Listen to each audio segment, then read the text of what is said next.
Magandang araw mga katip ni Kuya RM. Bago ka gumastos ng bagong battery, tanungin mo muna ang sarili mo, malakas pa ba o palitin na? Sa video na ito, ituturo ko sa inyo ang tamang paraan para malaman kung goods pa ang car battery gamit ang Ine60 Enduro Motolite. Simple lang pangmasa at hindi kailangan ng mamahaling tools.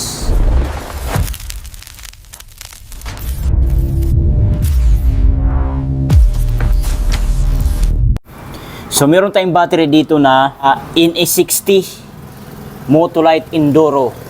So ang size po sa battery nito ay Ine60 Enduro.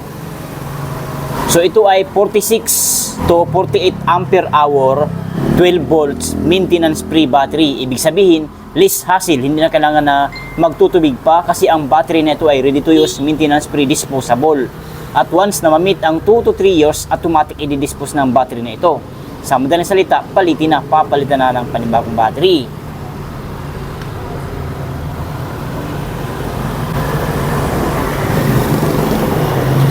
Ang Ine60 Enduro Motolite ay isa sa pinaka-common na battery dito sa Pilipinas. Ginagamit ito sa maraming sedan at EUV. Pero kahit matibay ang battery, hindi ibig sabihin na immortal. May lifespan pa rin ito, depende sa gamit, maintenance free at charging system. Unang hakbang, visual inspection. Kahit wala kang tester, makikita mo na agad ang ibang problema. Tingnan kung may tagas ng battery acid. Ito po. Tingnan nyo dito. Sa kanyang terminal sa negative at positive kung may tagas dyan. Dito may butas dito, singawan. Kung may tagas ba. So wala naman siya. Walang tagas, so clear. Kaya dito sa kanyang katawan, tingnan kung namamaga ang katawan dito sa bandang gilid. Madalas dito ang unang mamamaga nito lumulubo dito sa bandang gilid. So wala naman po, clear. Makapal yung kalawang sa terminal dito po sa kanyang negative at positive. Kung may kalawang siya, wala naman po. Ayos na ayos malinis. Kung merong ganyan, kahit anong charge mo, mahihirapan na yan. Ang namamagang battery ay delikado, huwag nang pilitin, palitan agad.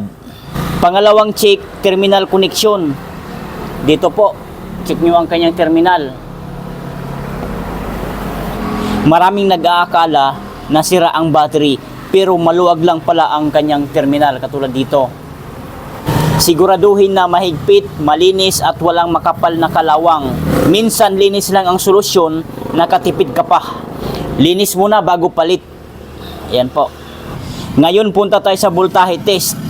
Kung may tester o multimeter ka, mas madali. Kapag naka-reset na ang battery, 12.6 volts pataas, good at malakas. Kung 12.3 pababa, mahina na yan. At kapag below 12 volts, palitin na. 12.6 volts to 12.8 volts, goods. 12.3 volts to 12.5 volts, mahina. Below 12 volts, palit na. So, unang-una na gagawin natin, i-tester natin ito gamit ang battery analyzer. Ito po, tsura. Kabit natin dito sa positive at sa negative. So, ayan. Ang reading sa voltahe ng battery nito ay 12.62 volts or 12.6 volts ang reading sa voltahe ng battery nito. So, kapag kaganyan, full charge po yan. Walang halong biro yan. So, sisilipin natin ang kanyang SOH, SOC. Okay, battery test, regular flooded, CCA. Then, 55 ampere, nakaset up na siya. So, pwede na po yan, sapat na yan. So, testing na lang tayo. So, titigan ng mabuti, huwag kukurap. Boom! Pansinin natin mga katip ni Kuya RM, mga boss, mga ma'am, sir. Good battery, 315 CCA. Ibig sabihin ng CCA, cold cranking amps or cold cranking amperes. Yung starting power baga o bugso ng kuryente ng battery na dapat ay mataas katulad nito. Para pag start ng ating sasakyan ay one click ma-start agad. So yun, sana nagets nyo po ang ibig kong sabihin. So 12.61 volts. Ang SOH, ibig po sabihin ng SOH sa mga hindi po nakakaalam, state of health 100%, Ang SOC, ito po, ibig sabihin ng SOC, state of charge, ay 98% pa naman. Ang R, resistance, 9.46. So, good battery. So, green na green ang light indicator ng ating battery analyzer. So, nagpapahiwati na goods talaga ang battery na ito. So, titigan na mabuti, huwag kurap. So, titigan na mabuti, screenshot nyo. Ayan. So, ang tanong ng karamihan, kaya pa bang ma-start yung sasakyan yan? Yes po. Ang sagot ko dyan ay yes po. Kayang-kaya pa. Kasi nasa 315cc pa naman siya. Kung mga Honda Civic lang, kayang-kaya po nito. Mga Suzuki Celerio, kayang-kaya pa po nito. Kasi ang CC niya ay mataas pa, 300 pa oh. Start pa nito. May start pa yan. Pagka ganyan. So, next natin gagawin, mapapansin nyo, meron siyang sticker sa ibabaw. So, atin yung tutuklapin, babaklasin natin yan. Para i-check natin yung kanyang specific gravity kung kumusta na. So, hindi pa po ito nabubuksan. Ako pa lang makakabukas nito.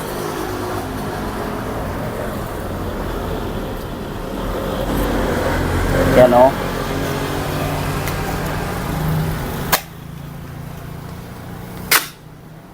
Matigas pa siya buksan.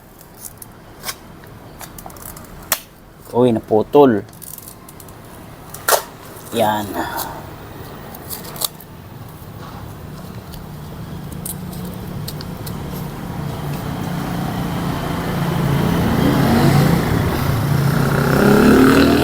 Then, pansinin natin, mayroon siyang 6 na takip kulay itim. So, ibig sabihin, mayroon din po yung butas sa ilalim. So, bubuksan natin yan gamit ang pera lamang po. Pera, ito po, piso. Kung meron kayong piso o 25 centavo, mabubuksan na natin yan. So, ang pagbukas nito ay counterclockwise po ha. Pagayan siya. Yan, igayan mo. Yan. Yan po ang counterclockwise. Sa pagsara naman po nito ay clockwise. Pagayan po. Yan ang clockwise. Oh, di ba? So, dahil bubuksan natin ito at ating i-check, so, counterclockwise ang pag-ikot natin, gayan. Diba? So, tuloy-tuloy na tayo. Mahulog pa.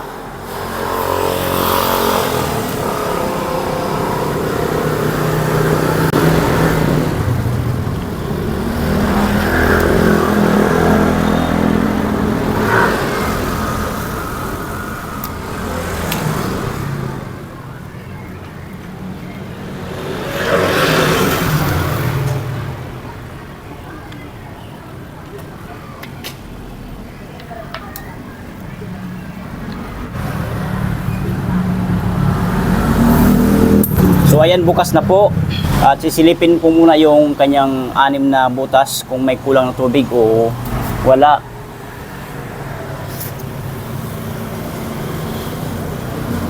Wala naman siyang kulang, nasa tamang level pa naman siya. So ilapit ko ang camera, try nyong titingnan kung kaya. Ayan.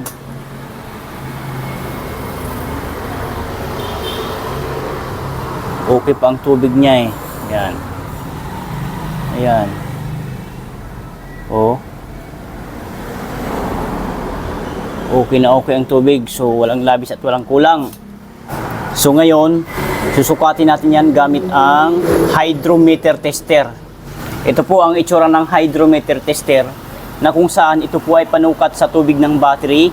Sa mga hindi po nakakaalam, ang tawag po dito ay hydrometer tester na kung saan ito ay panukat sa tubig ng battery. So mag-una tayo pagsukat dito sa pinakaunang butas sa positive. Kasi ang pagkahanay o style sa bawat butas nito ay positive, negative, positive, negative, positive, negative. So in short, ang pinakadulo ay negative. Ang nasa unahan naman ito ay positive. So ayan. So sana maliwanag. So susukatin na natin.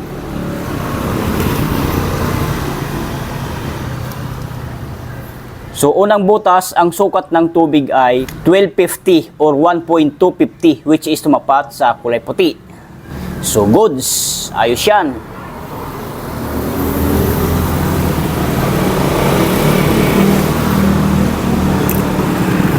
Ayan na. Nasisira pa yung aking ano.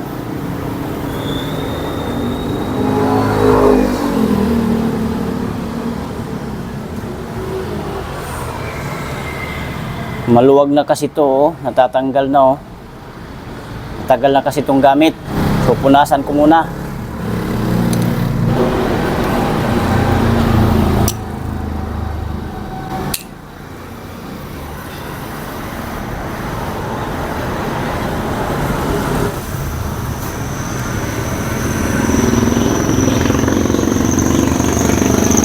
So tuloy na tayo, pangalawang butas.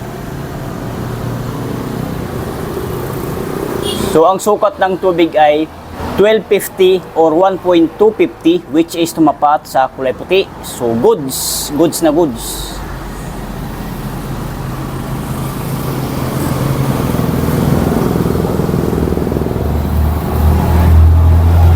Pangatlong butas. Ang sukat ng tubig ay 1250 pa rin or 1.250, which is tumapat sa kulay puti. So goods na goods pa rin yan. Kaso natatapon talaga yung aking ano, tubig. Nabawasan na are. Maluwag na siya. So punasan natin ulit.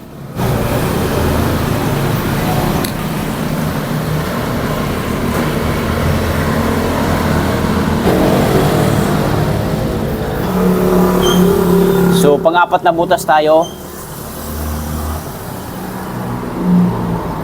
So, ang sukat ng tubig ay 1250 pa rin or 1.250, which is tumapat sa kulay puti. So, goods pa rin yan. Goods na goods.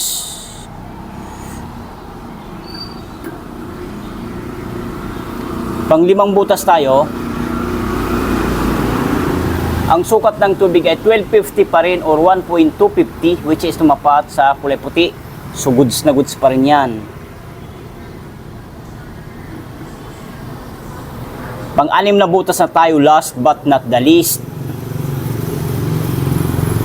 So ang sukat ng tubig ay 1250 pa rin or 1.250, which is tumapat sa kulay puti. So goods na goods pa rin po yan.